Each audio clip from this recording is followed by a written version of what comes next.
l'usure professionnelle peut prendre bien des visages et représente un enjeu vital pour l'entreprise. Agir sur l'usure professionnelle, c'est permettre aux salariés de travailler plus longtemps en bonne santé. Et tout le monde est gagnant.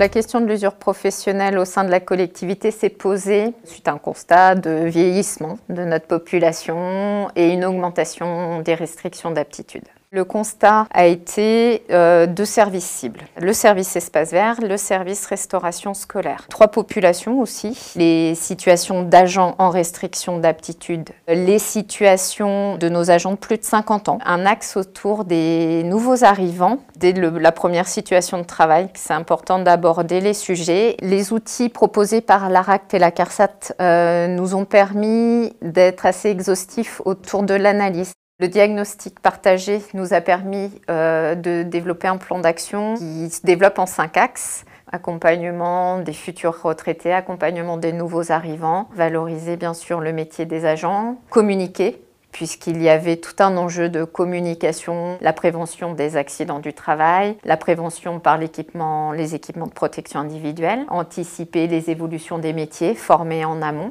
Les situations d'usure professionnelle que j'ai pu identifier sont de plusieurs ordres. La cohésion de groupe, le travail en équipe n'était pas existant dans la structure. Le deuxième était plutôt sur le port de charges lourdes, le travail en hauteur, au-dessus de l'épaule. Le projet de prévention d'usure professionnelle est très intéressant parce que justement on arrive à détecter tout ce qui pourrait mettre à mal les agents, que ce soit au niveau psychologique ou au niveau physique. Et cette démarche a été initiée par le service RH. Le fait d'avoir le soutien de la collectivité et que vraiment la RH, la prévention viennent régulièrement. Les agents ne se sentent pas isolés dans un service. Ce qui a changé pour nous et pour la restauration scolaire, c'est la valorisation du service. Le personnel s'est rendu compte aussi que du coup il était pris en considération. Le fait d'avoir de nouvelles tenues, le fait de savoir que du matériel va arriver pour leur faciliter le travail. Un exemple, pour couper le pain, nous avons une trancheuse à pain qui pour l'instant se trouve sur un plan de travail à hauteur réglementaire